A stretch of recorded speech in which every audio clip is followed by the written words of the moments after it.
Do all your operators look like this? Love it. Yeah. Well, today I'm going to show you how you can make them look like this. Oh, it's beautiful. Nice and quickly, and solo in DMZ.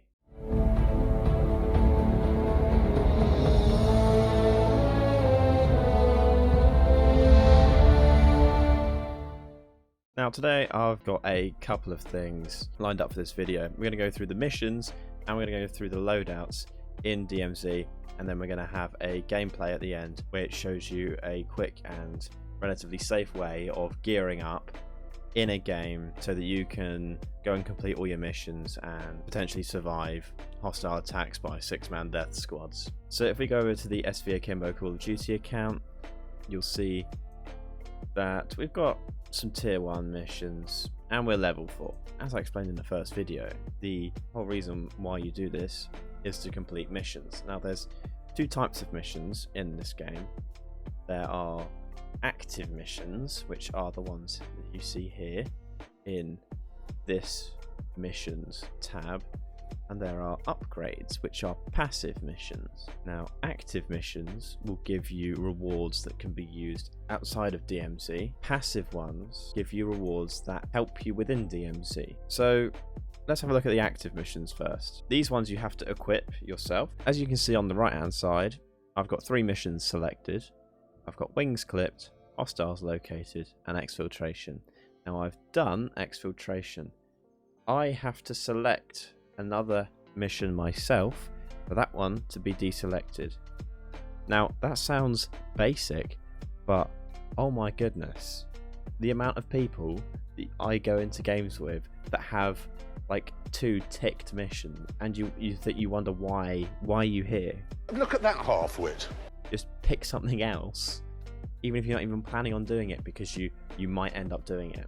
If it's ticked, you're not going to make any progression. Because I've only got Black Moose and Shadow Company unlocked, let's pick a nice and easy one. Now let's go for X-Rays in Shadow Company.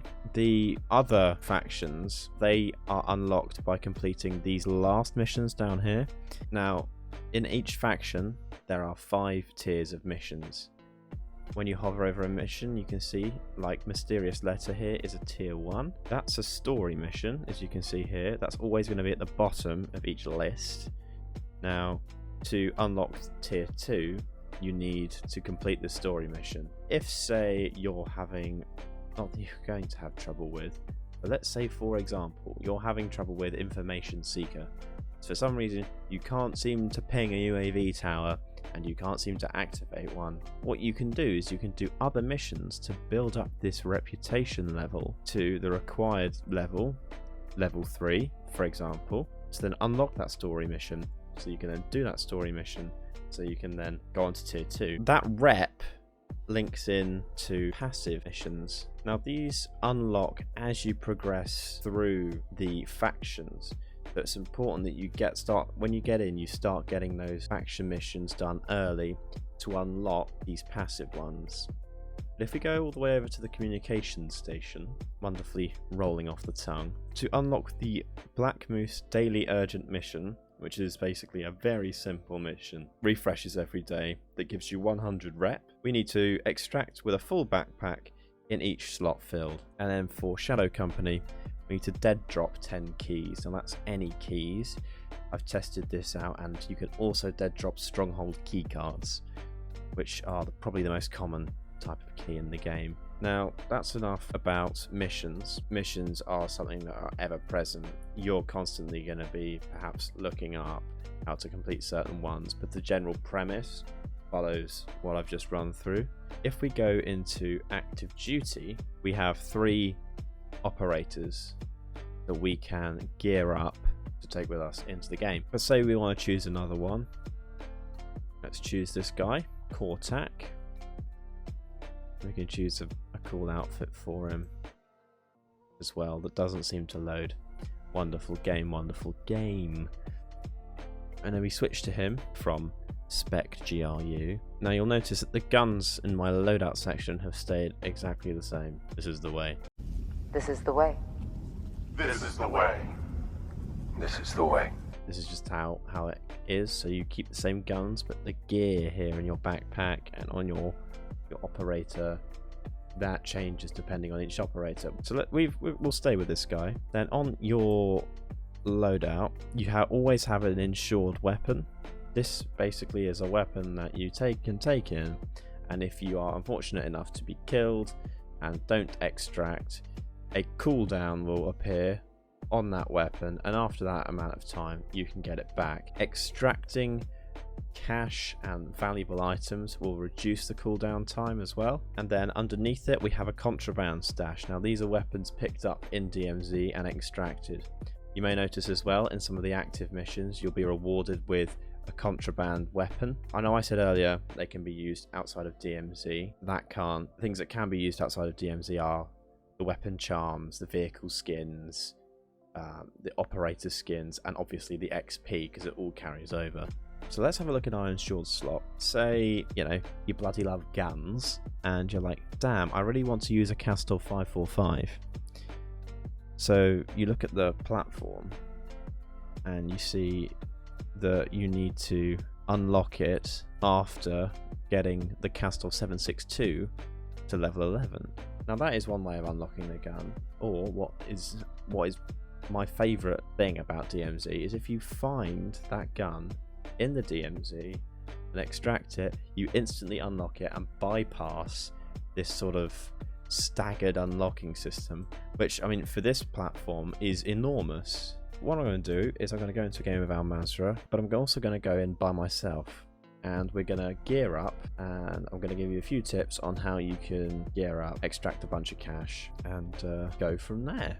Enemy threat is high. Right, we're in, and like I said, by ourselves. Now, when we spawn in, first thing we're gonna want to look for these buildings here, which is like a circle, and it has a buy station in it and an ammo cache. But what we have done is spawn in an active combat zone, which means that there are weapons and loot lying around for us. You can see where a active combat zone is because you'll see the red planes going through, and you see here the red kill streak thing, so that might mean that Zarqwa Hydroelectric is also a active combat zone, because active combat zones have added loot.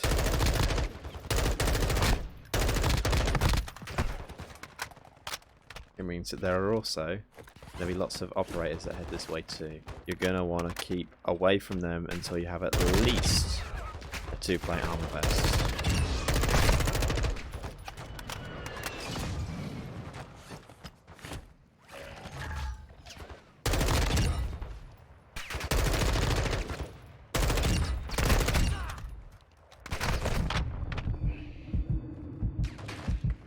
It's close, you see.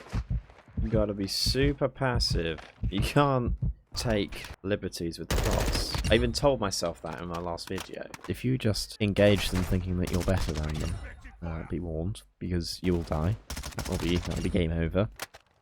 There's me running at the bots with a 1-plater. Oh, another one. Now, a 2-plate stealth vest. This will make you immune to enemy UAVs. You see that kill streak that I have? If somebody was to use one of those to try and find me, they wouldn't be able to see me. Unless I shot my unsuppressed weapon, which I have at the moment. Excellent. Self-revive kit. Another super useful thing to have. And a medium backpack, which expands our capacity to hold junk. Now, when you start unlocking those passive missions, all you're going to be looking at is junk. You're going to be thinking, oh, this half-used tube of toothpaste. I might need that to, I don't know, cause a nuclear Armageddon. Sorry, what? So I can pick up a third weapon now because I picked up that medium backpack, which will fill that slot here. I can pick up this RPK because I don't have it, which I am going to do. I don't have it unlocked. So now if I extract with that, I can use it as an insured weapon in future games. If, say, you wanted to use 3 weapons in a game, I would advise you pick up 3 different classes that use different types of ammo. So you see Vaznev uses the smaller ammo, M4 uses the larger ammo, and then Bryson obviously uses shotgun shots. Because if you have two weapons or 3 weapons that shoot the same ammo type, where it says in the bottom there that I've got 30 and 150, if I had another weapon with that ammo type, that 150 will be used as I use this weapon. Some more chests here. Lovely. A Lackman sub. Let's use that because that's got some attachments. That's what those little orange notches are. Shows that they've got some attachments on. Or do we use a sniper rifle? I think I'm going to do that. I'm going to pick that up and I'm going to swap that for the M4 because I've already unlocked the M4. And snipers are so useful in DMZ because the maps are so big. It's so useful if you're getting attacked by other players because chances are those other players are going to have their own snipers. Hello. Hello there. So you see here, stronghold keycard. That will get you into that thing over there. You can see on the map that has like 10 red dots in it. They hold loot. They're not always in active combat zones. Usually there's one in every named point of interest on the map. So again, what's that? A Chimera. That's a assault rifle because you can tell by the ammo. Let's swap it for my shotgun. And when I extract, I will earn that without doing all the rubbish I need to do. Unlock it the normal way, the scrub way. All right, let's clear this stronghold. Loot these lockers. These lockers tend to have cash, keys, and medium backpacks in them. And strongholds tend to have dudes with riot shields in them. There's one. Just get round the back of them. Try not to get cornered. And use grenades. Semtexes are the best to kill those guys. If you shoot people in the head, they're more likely to drop armor. Because you haven't broken their armor. See this guy, I'm going to shoot in the body. Give me that broken armor symbol. And again, not going to drop his armor. But if I shoot him in the head, breaking his helmet and getting a kill, I should get some armor plates from him. Oh my goodness. That guy destroyed me. But luckily I have a self-revive kit, so crawl to safety. And if you have a spare one in your backpack, it will not equip itself. You have to go and click on it again. Don't get caught. Let's go and do a contract real quick. End of this game to get our exfil streak up, which is something you only keep whilst you successfully exfil and do a challenge in that game. Let's go and get a bigger backpack with my cash. Gear. Large backpack. Now they only sell these limited stock items. 1 or maybe 3 as it is with the kill streaks. With contracts in the game, they give you the reward stated on the left hand side, so $6,000. Damn, that is a lot of money actually. I think if you do a contract with teammates, that then gets that money gets divided up. It used to be so that everybody would get that 6,000 stated. Now there it is. Just nice graphical glitch through the window there. So uploading the hard drive now.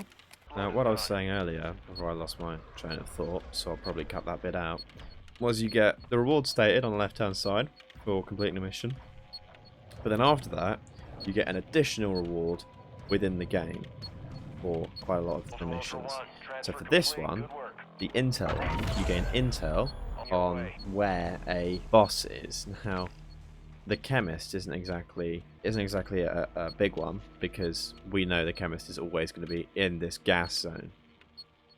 But the pyro, we know, we've been told he's here because the pyro can either be airport or in Al Mazrah in the embassy or the post office. Post office here, embassy here. You'll get told where juggernauts are. You'll be revealed the location of the commander helicopter, which hasn't actually appeared for us in this game. Now let's get to exfil and hope that nobody's going to kill me, because that will be a shame if I end up dying after an almost flawless gearing up game. Do I see anyone down there? I don't think I do. I've got some kill streaks that won't be worth anything when I leave, so let's use them now. If that sentry actually wants to do fucking anything. Bloody useless. Now I'm going to activate the UAV that I have to scout for any potential operators nearby. Okay, there's one over there. That's an operator ping because the diamond is filled in. They've disappeared, so they've probably equipped a stealth vest. Oh no, no, they haven't. They are. Ultra One, actual. High winds are pushing in radiation. Start moving to an Now extract I'm gonna point. try and airstrike their fucking face. Hands up or I'll shoot you in the fucking face. He's exiting the AO. Target marked. Request fire. Copy that. Let's go. 623 is Come on on. station. Strike inbound. Okay, I killed enemy. Let's go, let's go, let's go, let's go, let's go. Get on! All Ultras Oscar. Dino 4 is RGB. No idea where he is. Don't care either. Lift up, let's go. Come on, lift up, lift up. The time's finished. Excellent. And what a fun game that was. Pretty tense at the end there. But yeah, don't be afraid to use the equipment that you've got to save your life. The guy in the water probably stopped swimming towards me when he saw that there was a airstrike coming towards it. So it doesn't matter if you don't even kill them with it. It's just a deterrent. Did a couple of missions there, but as you can see at the bottom, as I was explaining all throughout the game, those two weapons that I picked up are new unlocks, so I can now equip them as my insured weapon. Should I please? You keep those weapons will go into your contraband stash. Yeah, we've now extracted with large backpack, a 2-plate armor vest with a stealth edition, a durable gas mask, a self-revive, a stronghold keycard, all these things that we didn't have at the start of the game. Thank you for watching, everybody. Please check out the first video if you enjoy what we're doing with the series. Stay tuned for Season 6 of DMZ, which, by the way, no, they haven't released any details on, apart from the fact that it's going to be a bit spooky. So join us for some spooky sessions in Season 6, and I will speak to you next time. Goodbye.